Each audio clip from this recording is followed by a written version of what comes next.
I'm Eleanor, 68, retired after teaching high school English for 4 decades. My relationship with my only son Gregory has always been complicated, but nothing prepared me for that frigid November day when he abandoned me at a deserted train station during a snowstorm. As I stood there shivering by the rails, betrayed by my own flesh and blood, I made one decision that would change everything between us. Before I continue my story, where are you watching from today? Hit that like button and subscribe if you've ever had to teach someone a hard lesson about respect. I've lived in Mapleton, Massachusetts my entire life. A quaint New England town with white church steeples and maple trees that turn gloriously red every autumn. It's where I built my career teaching at Mapleton High, nurturing thousands of teenagers through the complexities of Shakespeare and Steinbeck. I retired just last year, after my 40th anniversary at the school.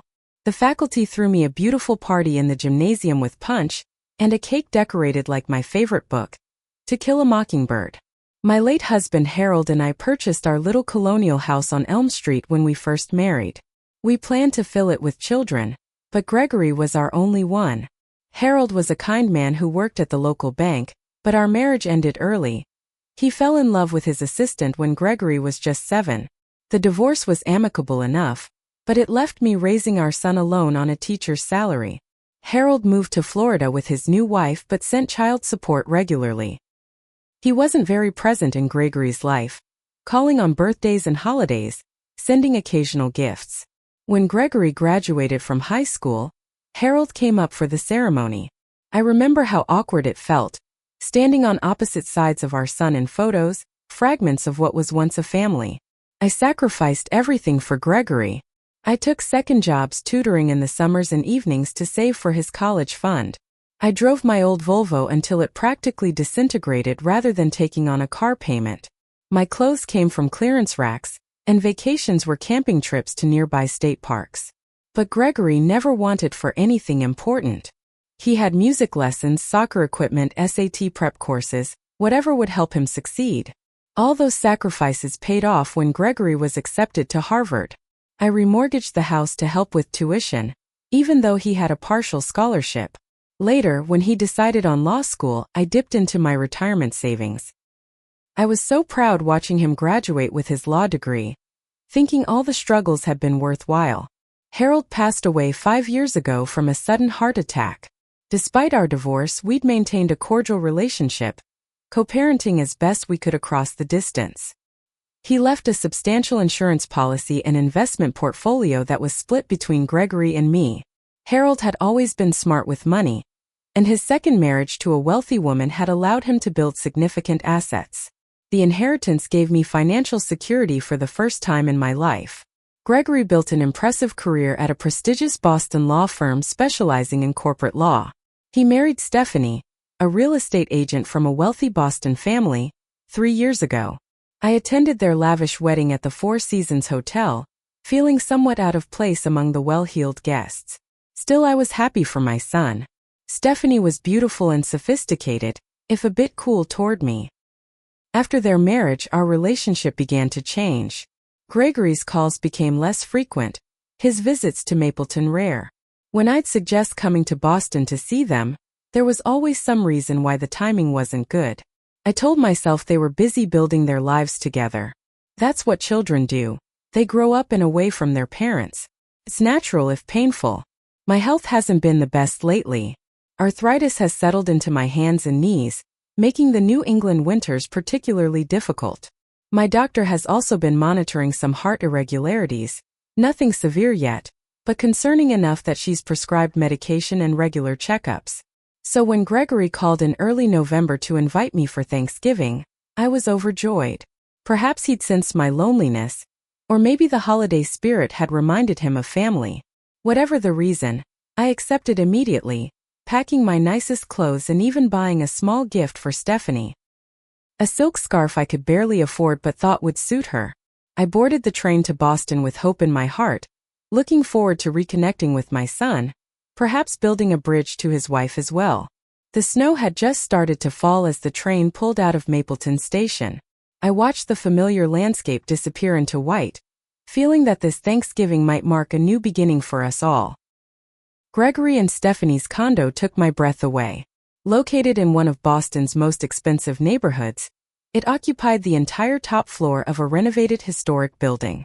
Floor-to-ceiling windows offered spectacular views of the city skyline. The furniture looked straight out of an architectural magazine. All sleek lines and neutral colors, nothing like my comfortable, well-worn pieces at home. "Mom, welcome." Gregory embraced me with what seemed like genuine warmth. Tall and handsome in his cashmere sweater, he looked every bit the successful attorney. Stephanie emerged from the kitchen, immaculate in white slacks and a silk blouse despite being in the middle of Thanksgiving preparations. "Eleanor, how lovely to see you," she said, air-kissing near my cheeks. "Your trip was comfortable, I hope?" The first evening went pleasantly enough. We ate takeout from an upscale Italian restaurant, since they were saving their cooking energy for Thanksgiving. Gregory asked about Mapleton and some of his old teachers. Stephanie smiled politely at my stories, though her eyes occasionally glazed over. The guest room was beautiful but sterile. No family photos or personal touches. I unpacked my modest suitcase, arranging my arthritis medication on the pristine marble bathroom counter, feeling slightly self-conscious about bringing my old person problems into this showcase home. The next morning, I offered to help with Thanksgiving preparations. Stephanie hesitated before assigning me the task of polishing the silver, which I later discovered wasn't actually used for the meal. As I worked at the kitchen island, I overheard Gregory and Stephanie talking in the adjacent room, their voices low but audible. "How long did you tell her she could stay?" Stephanie asked. "Just until Saturday," Gregory replied. "I made it clear this was just for Thanksgiving." "Good. Your mother is sweet, but honestly, Gregory, the way she holds her fork. And did you see those shoes?" "Steph, come on. I'm just saying my parents notice these things. And we can't exactly bring her to the Hamiltons' party on Friday." I know. Just a few days. We can manage." I sat perfectly still, the silver spoon cold in my arthritic hand. So I was an embarrassment to my son, a burden to be managed. The knowledge settled like a stone in my stomach. When they re-entered the kitchen, I pretended I hadn't heard, smiling and asking what else I could help with.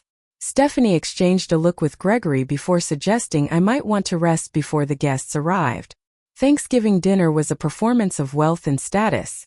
Stephanie's parents, the Prestons, arrived in matching camel haircoats, bringing expensive wine and subtle scrutiny.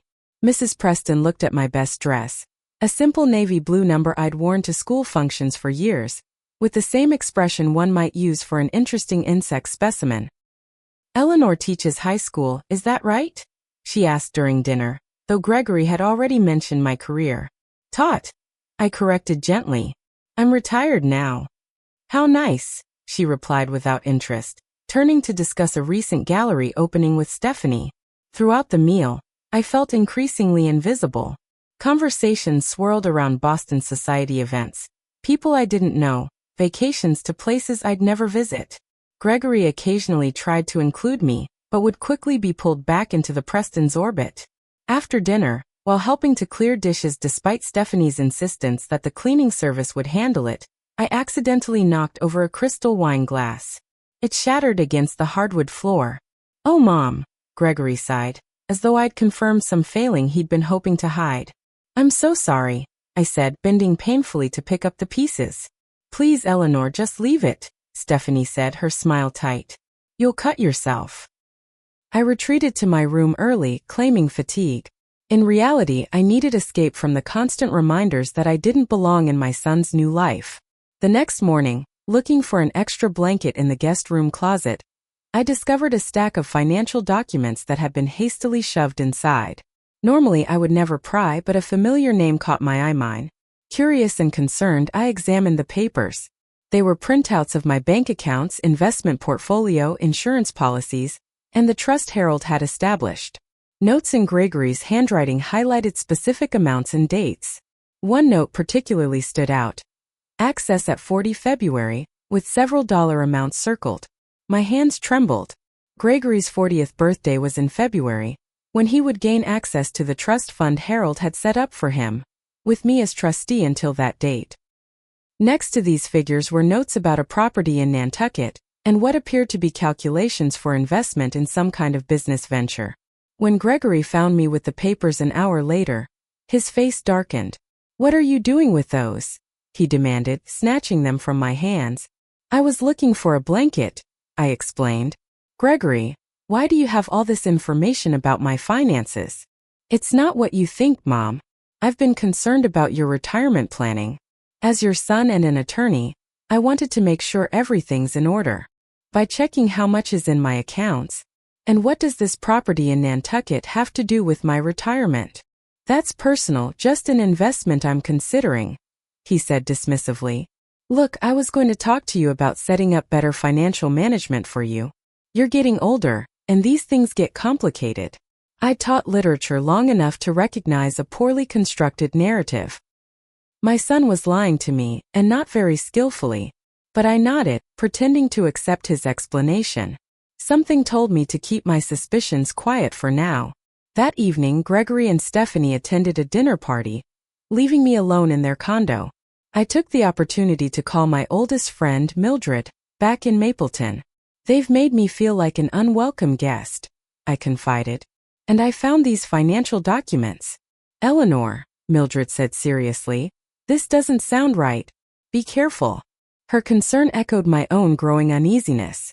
I went to bed that night with a heaviness in my chest that wasn't entirely due to my heart condition. The morning after Thanksgiving, I awoke to sounds of urgent conversation. Pulling on my robe, I found Gregory and Stephanie in the kitchen, heads together over coffee. "Mom," Gregory said when he saw me, his voice unnaturally bright. "Good morning. Listen, something's come up at work. An emergency with a major client. I need to go in today." "On Black Friday?" I asked, surprised. Even corporate law firms typically remain closed the day after Thanksgiving. "International clients," he explained vaguely. "Time differences, you know." Stephanie added, "We think it might be best if you head back to Mapleton today instead of tomorrow. The weather forecast is concerning. A major snowstorm coming in tonight." "Oh," I said, taken aback. "I suppose I could check if there are trains available." "Already did," Gregory said, sliding his phone toward me to show a train schedule. "There's one leaving at 11:30. If we leave in an hour, you'll have plenty of time." The abruptness stung. I'd been unceremoniously uninvited from the remainder of my Thanksgiving visit. Still, I nodded and went to pack my things, moving as quickly as my arthritis would allow. Gregory paced impatiently outside the guest room, checking his watch repeatedly. "Mom, we really need to get going. The traffic will be bad with everyone heading home after the holiday." "Just a minute," I called, gathering my medications from the bathroom. In my haste, I dropped my heart medication, and several pills scattered under the vanity. I couldn't bend easily to retrieve them all. "Mom, we have to go now," Gregory insisted from the doorway. "I've dropped my heart medication," I explained, still trying to reach the pills. "Leave it," he said. "I'll mail it to you. Come on." Reluctantly, I abandoned the search, knowing I had a few days' worth in my purse, but concerned about having enough until I could get a new prescription. The drive to the train station was tense. Gregory kept checking the time and muttering about being late for his meeting. The radio forecaster warned of an approaching winter storm system that would bring heavy snow and dangerous conditions by evening. "Maybe I should stay another night," I suggested, looking at the darkening sky. "If the storm is going to be bad." "No," Gregory said firmly. "You'll want to be home before it hits. Besides, Stephanie and I have plans this evening that can't be changed." I fell silent, hurt by his transparent eagerness to be rid of me. We arrived at North Station, but instead of pulling into the main terminal, Gregory drove to a smaller regional station on the outskirts of Boston that served the commuter rail to outlying areas including Mapleton. "Why are we here?" I asked. "I thought I'd be leaving from North Station. This train is direct to Mapleton," he said. "Much more convenient." The station was nearly deserted. A small building with a single platform, the kind used primarily by commuters during weekday rush hours. Only a handful of people waited, huddled against the increasing cold. Gregory pulled my suitcase from the trunk and rolled it quickly to the platform. The wind had picked up, carrying the first flakes of what promised to be a significant snowfall. "You have your ticket on your phone?" he asked, already backing away. "Yes, but Gregory." "Great. Listen, I'm really late for this meeting. You'll be fine, the train should be here soon. He checked his watch again. I've got to run. Wait, I called. I forgot to get some of my heart medication. Could you possibly? I told you I'll mail it, he interrupted. I really have to go, Mom. Before I could respond, he was hurrying back to his car. I stood there, suitcase handle in my gloved hand, watching my son drive away without so much as a backward glance. The electronic board on the platform updated. All trains delayed. As I stared at the notice, an announcement crackled over the speakers. Attention passengers. Due to the approaching storm, all train service will be suspended following the 12:15 departure. We apologize for any inconvenience. I checked the time, 11:45. The 11:30 train Gregory had mentioned was obviously not coming. I pulled out my phone to call him, but the call went straight to voicemail. I tried again with the same result. Another announcement came minutes later. Attention passengers. All train service has now been suspended due to weather conditions. Service will resume when conditions permit. Please make alternative travel arrangements. The few other waiting passengers groaned and began leaving, pulling out phones to call for rides. I stood frozen, the reality of my situation slowly dawning on me. There was no meeting. There was no train. My son had deliberately abandoned me at an isolated station as a snowstorm approached. I looked around the small station. No ticket counter, no staff visible. Just a waiting room with plastic chairs and vending machines. Outside, the snow was falling faster now, beginning to accumulate on the platform. I tried Gregory again. Voicemail. I left a message. Gregory, the trains have been canceled. I need you to come back and get me. My voice shook, whether from cold or emotion, I couldn't tell. As the minutes ticked by with no response, I began to accept the awful truth. My son had planned this. He had checked the weather forecast, chosen this isolated station, and deliberately stranded me here. The question was, why? The station waiting room offered little comfort. Just hard plastic chairs and fluorescent lighting that cast everything in a sickly glow. Through the windows I watched the snowfall intensify, transforming from scattered flakes to white sheets that obscured the view beyond the platform. I tried Gregory's number repeatedly, each call going straight to voicemail. After the fifth attempt, I left another message, my voice noticeably colder than before. Gregory, I know you can hear these messages. It's starting to snow heavily. Please call me back. The station's public address system crackled again. This station will be closing in 30 minutes due to staff shortages and weather conditions. All passengers must exit the building by 1 p.m. Panic rose in my throat. Where would I go? I opened my rideshare app, but the screen showed no available drivers in the area. I tried calling local taxi services. All reported being fully booked with long wait times due to the storm. The temperature was dropping rapidly. I could feel the cold seeping through my wool coat, adequate for a brief walk to and from a car, but not for extended exposure. My arthritis responded to the cold with sharp, insistent pain in my fingers and knees. As the station's lights began shutting off section by section, an elderly man approached me. He wore a worn but sturdy winter coat and carried a thermos. Looks like you're in a tough spot, ma'am, he said. I noticed you've been making calls with no luck. My ride fell through, I explained, unwilling to admit even to a stranger that my own son had abandoned me. Name's Martin, he said, offering his hand. My son's coming to pick me up in about an hour. Engine trouble on my own car. We could give you a lift to somewhere warmer if you need it. His kindness brought tears to my eyes. I'm Eleanor. Thank you, that would be wonderful. Martin shared his thermos of coffee with me, as we waited on the platform under the single remaining overhang that offered protection from the snow. The hot liquid warmed my hands through the paper cup and eased some of the chill that had settled into my bones. Where are you headed? Martin asked. Mapleton, I replied.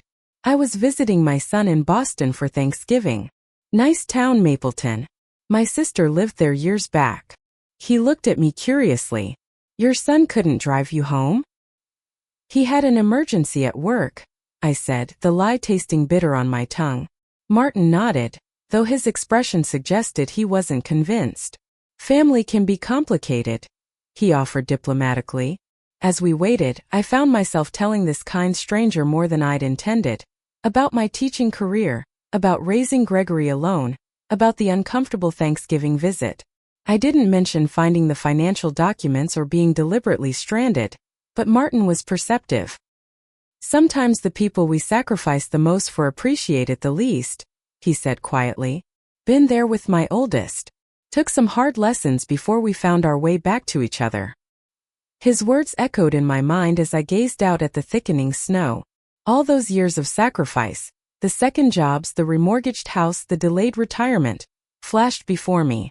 The missed vacation so Gregory could have SAT prep courses. The nights I'd graded papers until dawn after spending evenings helping him with college applications. I remembered Gregory's high school graduation, how proud I'd felt watching him accept his diploma as valedictorian. His college graduation when he'd hugged me and whispered, "I couldn't have done it without you, Mom." His law school graduation, when he'd introduced me to his professors as the woman who made all this possible. Where was that grateful son now? When had he transformed into someone who could leave his mother stranded in a snowstorm? Someone who would examine my financial records behind my back, making calculations based on what he stood to gain? My sadness began shifting to something else, a slow-burning anger that generated its own kind of warmth. Martin's son Frank arrived eventually, pulling up in a sturdy SUV with snow tires. They insisted on driving me to the nearest hotel, a modest roadside establishment about 15 minutes away. Frank carried my suitcase into the lobby despite my protests, and Martin wrote his phone number on a scrap of paper. "In case you need anything else," he said. "Storm's supposed to last through tomorrow. Might want to settle in." I thanked them both profusely, offering to pay for gas, which they firmly refused. Their kindness stood in stark contrast to my son's callousness, making the latter all the more painful. The hotel room was basic but clean and most importantly warm. After a hot shower to ease my aching joints, I sat on the bed and called my friend Mildred. "Eleanor, I've been worried sick. The storm looks terrible on the news." I told her everything, the documents I'd found, Gregory's strange behavior, and finally, the abandonment at the train station. "That boy needs his head examined," Mildred exclaimed. "Have you been able to reach him at all?" "No, he's ignoring my calls." I sighed, exhaustion settling over me. "I just don't understand why he would do this." "I hate to say it, Eleanor, but it sounds like it has something to do with money. Those documents you found. Didn't Harold make you the trustee of Gregory's inheritance?" Her question triggered a memory. Yes, Harold had insisted that Gregory not receive his full inheritance until age 40, with me serving as trustee until then. He'd been concerned about Gregory's occasional impulsiveness with money during his younger years. "Gregory turns 40 in February," I said slowly. "That's when the trust transfers to his control. And he had notes about your accounts too?" Mildred pressed. "Yes, and recent transfers." A terrible suspicion formed. I opened my banking app, something I rarely checked. There they were, several large transfers from my primary savings account to an unfamiliar account number, all within the past month. Transfers I had never authorized. "Mildred, I think Gregory has been stealing from me," I whispered, the reality almost too painful to voice. "Check your credit card statements too," she advised grimly. Sure enough, my credit card showed numerous recent charges in Boston, expensive restaurants, high-end stores, even a jewelry purchase from Tiffany's, all made while I was supposedly visiting for Thanksgiving. The pieces fell into place with sickening clarity. The invitation hadn't been about reconnecting, it had been about access. Access to my purse with my credit cards. Access to my phone to authorize banking transfers. Perhaps even a plan to get me to sign documents I hadn't examined closely. And when I discovered those financial papers, he'd panicked and manufactured a reason to get rid of me quickly. The emergency at work. The non-existent train. All to abandon me far from home with no easy way to return and confront him. "Eleanor," Mildred said after I'd explained my discoveries, "you need to remember something important. You're still the trustee of that account. And Harold made you the executor of his estate." "What are you saying?" "I'm saying you have more power than Gregory thinks. He's treating you like you're helpless, but you're not. You taught generations of teenagers, for heaven's sake. You managed a department. You raised a son alone while earning 2 advanced degrees. Her words kindled something in me, not just anger now but resolve. For decades, I'd been the supportive mother, making sacrifices, overlooking slights, always putting Gregory's needs first. Perhaps it was time for a different approach. You're right, I said, straightening my shoulders despite the arthritis pain. And I know exactly what I need to do. The hotel room became my war room as I formulated my plan. The desk near the window served as my command center, where I spread out the few financial documents I had with me and my notebook. The storm raged outside, but inside a different kind of storm was brewing, one of my own making. First, I needed to understand exactly what Gregory had taken and what he had access to. I logged into all my accounts, making notes of unauthorized transactions. The total was staggering. Nearly $47,000 transferred out of my accounts over the past 3 weeks. The credit card charges added another $12,000. He had systematically drained funds whenever he could gain access to my phone or computer during my visit. More disturbing than the amounts was the calculated nature of the theft. This wasn't impulsive or desperate behavior. It was premeditated. My son, the corporate attorney, had methodically stolen from his own mother. I remembered something else. Harold had insisted that my name remain on all the accounts he'd set up for Gregory, even after our divorce. Just in case, he'd said. At the time, I thought he meant in case Gregory needed emergency funds. Now I wondered if Harold had seen something in our son that I'd been blind to. I called Thomas Blake, the manager of Mapleton Community Bank and my friend of 30 years.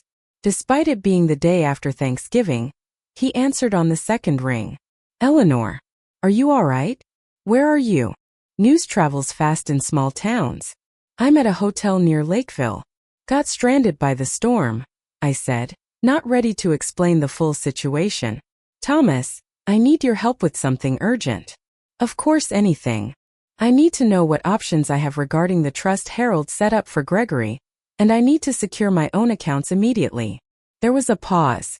Eleanor, has something happened? Yes, I said simply, but I'd rather discuss it in person. Can you meet me tomorrow when the storm clears? It's extremely urgent. First thing tomorrow morning, he promised. I'll come in early before the bank opens. Next, I called my credit card companies to report fraudulent charges and request new cards. I was put on hold repeatedly, transferred between departments, asked to verify my identity multiple times. The process took hours, but by evening, all my cards had been canceled, with new ones to be expedited to my home address. I ordered dinner from the hotel restaurant, a bland turkey sandwich that sat heavily in my stomach. As I ate, I checked my phone. Still no response from Gregory, though the messaging app showed he'd read my texts. His silence spoke volumes. For the first time, I allowed myself to fully feel the betrayal. This wasn't just about money. My son, my only child, for whom I'd sacrificed everything, had planned to rob me and when discovered had abandoned me in potentially life-threatening circumstances. The snow outside was now several inches deep, with wind gusts creating dangerous whiteout conditions. If not for Martin's kindness, where would I be? I tried to remember when Gregory had changed.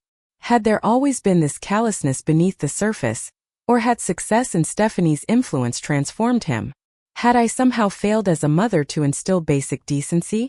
No. I refused to take responsibility for his moral failings. I had raised him with love and taught him right from wrong. His choices were his own. My phone rang. Stephanie's name appeared on the screen. I answered cautiously. Eleanor.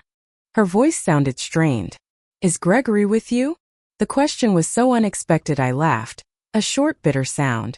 No, Stephanie. He left me at the train station hours ago. All trains were canceled due to the storm. Oh God, she whispered. He told me he drove you home to Mapleton before the storm hit. He's been gone all day and I can't reach him. Interesting. So Gregory was lying to his wife as well. Well, he's not with me. I'm stranded at a hotel because my son abandoned me in a snowstorm. There was a long silence. I'm so sorry, she finally said, sounding genuinely distressed. I didn't know. Thought, are you safe at least? For now, I replied coolly. Though I'm curious, Did you know about the money too, Stephanie? The transfers from my accounts? The credit card charges? Another silence then. It's not what you think. Gregory's in trouble. He's made some bad investments and there are people. I can't talk about this over the phone. Then I suggest you have a serious conversation with your husband when he returns, I said.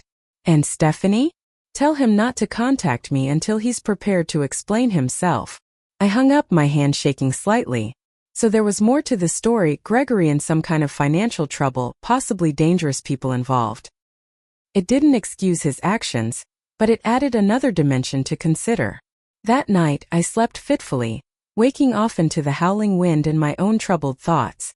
By morning, the storm had passed, leaving a transformed landscape of pristine white outside my window. The plows were already clearing the main roads. I checked out of the hotel and took a taxi to Mapleton Community Bank, arriving just as Thomas was unlocking the front door. His face registered shock at my appearance.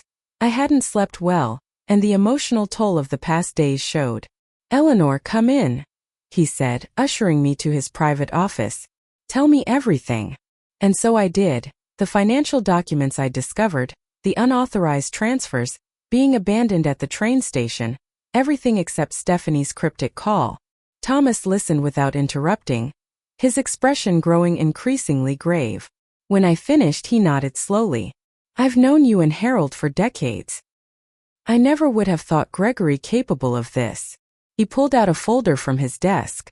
"As it happens, I've been concerned about some unusual activity myself. There have been several attempts to access Harold's trust fund early, requests for exceptions, hardship withdrawals, even an attempt to change the trustee designation." "What?" I gasped. "Gregory tried to remove me as trustee? The paperwork was submitted last week, supposedly with your authorization. The signature didn't look right to me, so I flagged it for review." He looked at me steadily. "Eleanor, I believe your son was attempting to forge your signature. The final betrayal." I sat back, momentarily speechless. "What do you want to do?" Thomas asked gently. I took a deep breath, steadying myself. "I want to protect what's mine. And I want my son to understand that actions have consequences." "What are my options?" Thomas outlined them clearly. As trustee, I had significant control over Gregory's trust fund until his 40th birthday. I could freeze all assets, require accounting of any withdrawals, even potentially extend the trustee period if I could demonstrate financial impropriety. For my own accounts, I could immediately block all access, change all passwords and security questions, and report the fraudulent transfers to the fraud department for investigation and reversal. There's also the legal route, Thomas added reluctantly. What Gregory has done constitutes theft and possibly elder financial abuse. You could file a police report. The thought of my son facing criminal charges made my heart constrict painfully. No matter what he'd done, he was still my child. "Let's hold that as a last resort," I said. "For now, I want to freeze everything, his trust, my accounts, all of it. And I want to recover every penny he took." Thomas nodded, pulling out forms and making calls. For the next 2 hours, we worked methodically to lock down my finances and Gregory's trust. By noon, the process was complete. Gregory would discover very shortly that his financial machinations had come to an abrupt halt. As if on cue, my phone rang, Gregory's name on the screen. I showed Thomas, who raised an eyebrow. "Ready to talk to him?" he asked. I took another deep breath. More than ready. I stepped into Thomas's private conference room to take Gregory's call, grateful for the privacy. My hand trembled slightly as I swiped to answer, but my voice was steady. "Hello, Gregory. Mom. Thank God. I've been worried sick about you." His voice oozed concern, so convincing that for a split second, I almost believed him. "The trains were canceled because of the storm. I've been trying to find out where you went." The blatant lie ignited a fresh surge of anger. "Have you really, Gregory? Interesting, since you've been ignoring my calls and messages since yesterday. My phone died, and then with the storm." "Stop lying," I interrupted, my voice cold. "I know everything. The unauthorized transfers from my accounts, the credit card charges, the attempts to access the trust early, even the forged signature to try to remove me as trustee." Silence then. Mom, I can explain. It's a temporary situation. I was going to pay it all back. With what money, Gregory? The rest of my retirement savings? Or perhaps the trust fund you're so eager to get your hands on? You don't understand, he said, desperation creeping into his voice. I'm in a difficult situation. I made some investments that didn't work out. There are people expecting repayment, dangerous people. I needed that money to tide things over until I can access the trust in February. So you stole from your mother? And then abandoned her in a snowstorm when she discovered your theft. I panicked, he admitted. When I saw you with those papers, I just needed time to figure things out. I was coming back for you, I swear. When? I demanded. After I'd been found frozen to death at that train station? Do you have any idea what could have happened to me? I'm sorry, he said, sounding genuinely remorseful for the first time.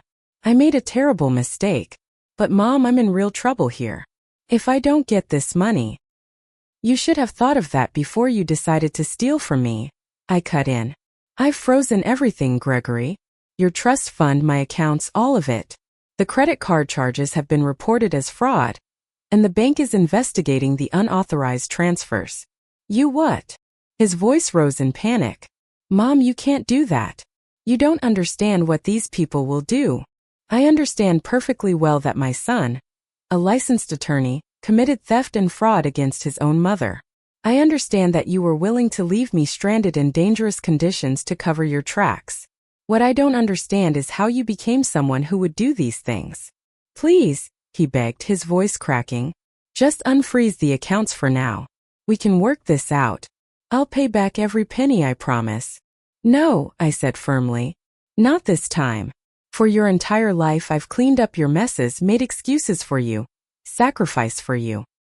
This time you'll face the consequences of your actions. What do you want from me? He asked after a long pause.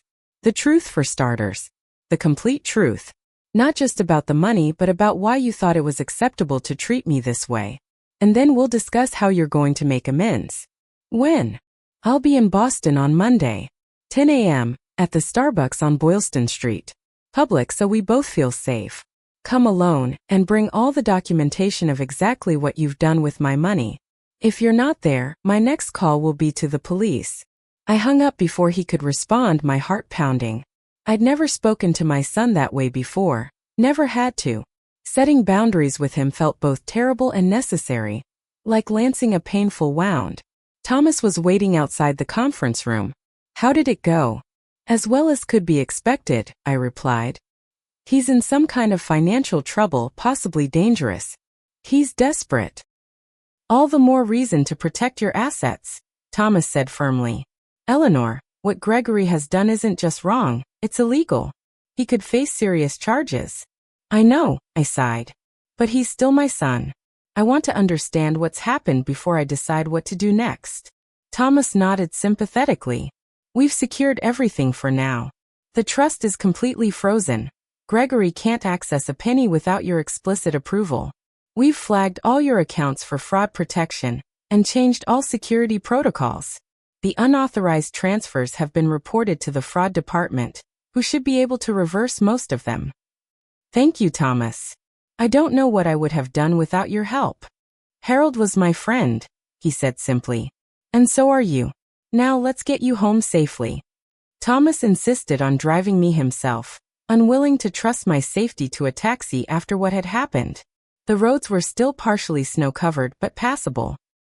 As we pulled up to my little colonial on Elm Street, I felt a profound relief at being home, mixed with lingering anger and sadness. Inside, I turned up the heat and made a cup of tea, trying to process everything that had happened in the past 48 hours. The emotional whiplash was exhausting, from hopeful anticipation of reconnecting with my son, to the slow dawning realization of his betrayal, to the steely resolve I now felt. My phone buzzed with a text from Gregory. I'll be there Monday. Please just think about unfreezing at least some of the accounts. It's really important. I didn't respond. Let him worry for a change. That evening another call came, Stephanie. I hesitated before answering. Eleanor, it's me again. I need to tell you something. Her voice sounded different, subdued, possibly frightened. I softened slightly. Go ahead, Stephanie. Gregory came home last night in a state. He wouldn't tell me where he'd been. Just started drinking and saying everything was falling apart. She paused. This morning when he went out, I searched his office. I found things. Things you should know about. What things? I asked warily. Gambling debts. Lots of them. To people you don't want to owe money to. She lowered her voice further. And investment documents for some development in Nantucket. He put everything we had into it, our savings, second mortgage on the condo, but the developer disappeared with the money. We're completely underwater. This explains so much, the desperation to access the trust fund, the increasingly erratic behavior. How long has this been going on? I asked. The gambling? Years apparently. He kept it hidden from me too until recently. The investment disaster happened 3 months ago. He's been scrambling ever since, borrowing from one source to pay another. She sounded close to tears. I'm scared, Eleanor. These aren't people who just send nasty letters when you don't pay. Does Gregory know you're calling me? No. He'd be furious. But I don't know what else to do. He's talking about fleeing the country, Eleanor. I absorbed this information silently. My son wasn't just a thief. He was a desperate man cornered by his own bad decisions, possibly in danger. Part of me wanted to rush in and save him as I always had. Another part, the part that remembered being abandoned in that snowstorm, held firm. Thank you for telling me, Stephanie. I'm meeting with Gregory on Monday. I suggest you be there too. He'll never agree to that. Then tell him after I leave. But you should know what arrangements we make. This affects your future too. After hanging up, I sat in my quiet living room, surrounded by familiar objects collected over a lifetime, photos of Gregory growing up, books we'd read together, the quilt Harold's mother had made for our wedding. All these touchstones of a life that suddenly felt like it belonged to someone else. The next 2 days passed in a blur of practical actions, replacing my credit cards, changing passwords on all accounts, meeting with my own attorney to understand my legal options. I slept poorly, my mind racing with questions and contingency plans. By Monday morning, as I boarded the train to Boston, running on schedule this time, I felt composed and resolute. The Eleanor who had eagerly packed for Thanksgiving dinner with her son was gone. In her place was a woman who understood that sometimes, the greatest act of love is holding someone accountable for their actions. The Starbucks on Boylston Street buzzed with Monday morning energy. Business people grabbing coffee, students hunched over laptops, tourists consulting maps of Boston. I arrived 20 minutes early and selected a table in the corner with a clear view of the entrance. My hands cupped a hot chai latte, the warmth easing my arthritic fingers. At precisely 10 a.m., Gregory walked in. He looked terrible, unshaven, hair disheveled, dark circles under his eyes. He scanned the cafe until he spotted me, then approached with visible trepidation. "Mom," he said simply, sliding into the chair opposite me. "Gregory," I replied, studying him. Up close, he looked even worse, pale, jittery, a shadow of the confident attorney I'd seen at Thanksgiving. "I brought the documents you asked for," he said, placing a folder on the table between us. "Everything's there, the transfers, the debts, all of it." I opened the folder and methodically reviewed its contents.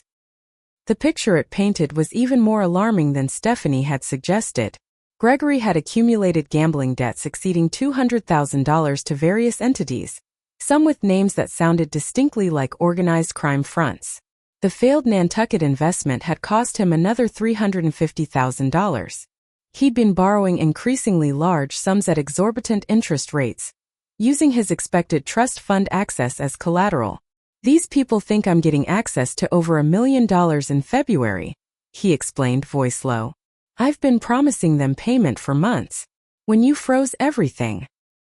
He trailed off, rubbing his face with shaking hands. "So your solution was to steal from me," I said, not as a question but as a statement of fact. "I was desperate," he whispered. "I know it was wrong, inexcusable, but I didn't know what else to do.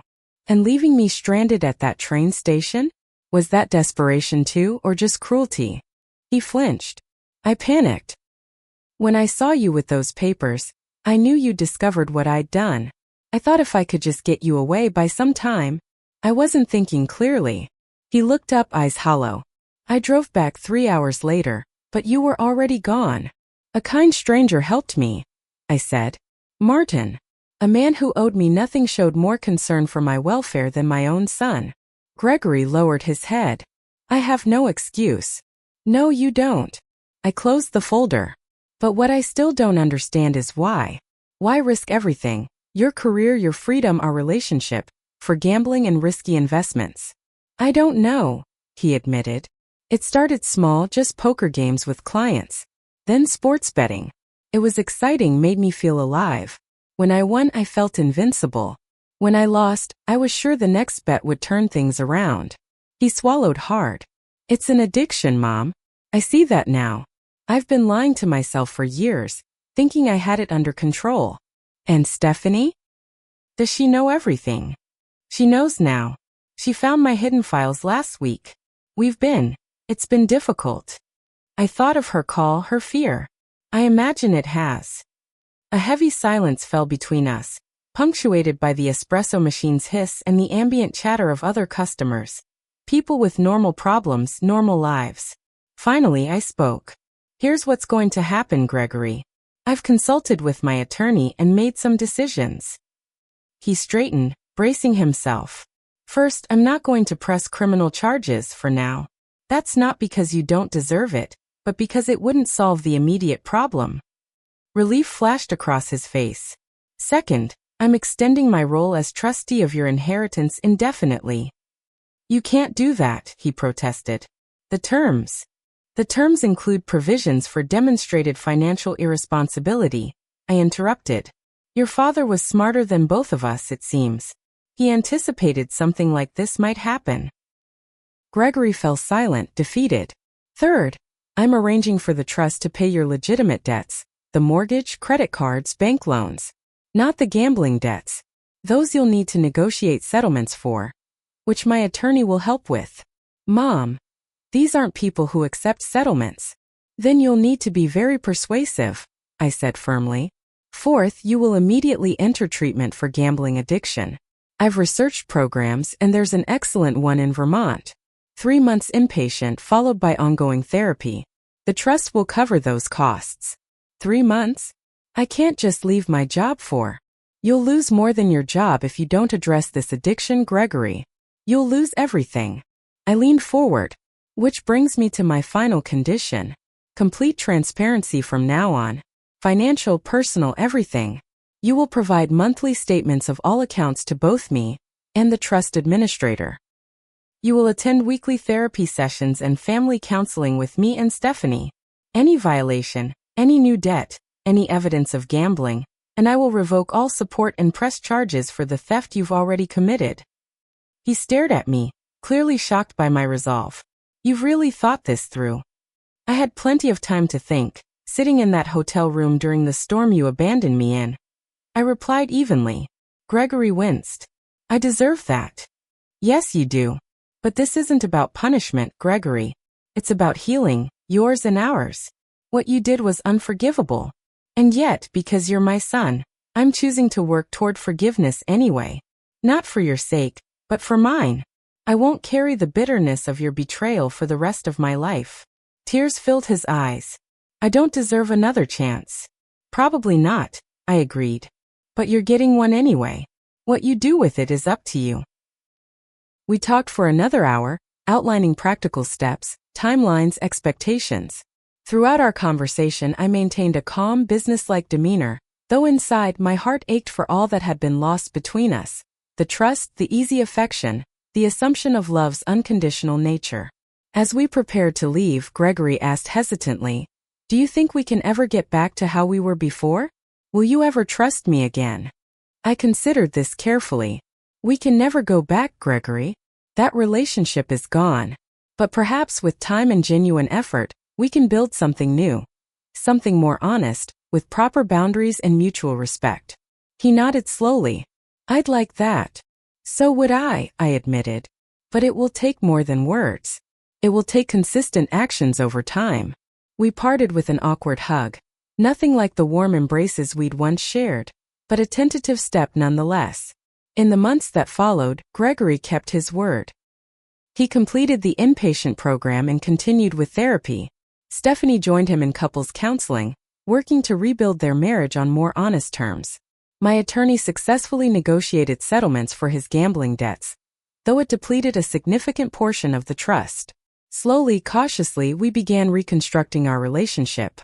Our weekly family therapy sessions were often difficult, bringing to light patterns and assumptions that had damaged us both over the years. I acknowledged my role in enabling Gregory's sense of entitlement by always solving his problems. He confronted the resentment he'd harbored over his father's absence and the pressure he'd felt to justify my sacrifices. A year after that terrible Thanksgiving, we gathered again, this time at my house in Mapleton. The dinner was simpler, the conversation more authentic. Stephanie, who had originally seemed so cold, revealed a warmth and resilience I'd never glimpsed before. Gregory, humbled by his fall and recovery, showed glimmers of the thoughtful boy I'd raised. As we sat around my dining table, I reflected on the painful lesson we'd all learned. Sometimes love means standing firm when every instinct screams to give in. Sometimes the greatest gift we can offer is holding someone accountable, rather than rescuing them. Sometimes betrayal, painful as it is, can be the catalyst for necessary change. I think of that snowy day often, how cold and frightened I felt, abandoned at that train station. But I also think of Martin's kindness, of Thomas's steadfast support, of my own unexpected strength. And I think of Gregory, slowly earning back trust one day at a time, doing the hard work of becoming someone worthy of forgiveness. If you're facing betrayal from someone you love, remember that your response defines you more than their actions ever could. Setting boundaries isn't cruelty, it's self-respect. And sometimes freezing assets is the warmest thing you can do for someone drowning in their own bad decisions. I'd love to hear your thoughts.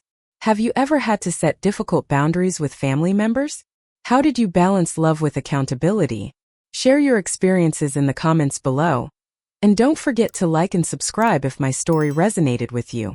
Thank you for listening, and remember, it's never too late to rewrite the terms of a relationship that isn't serving you well.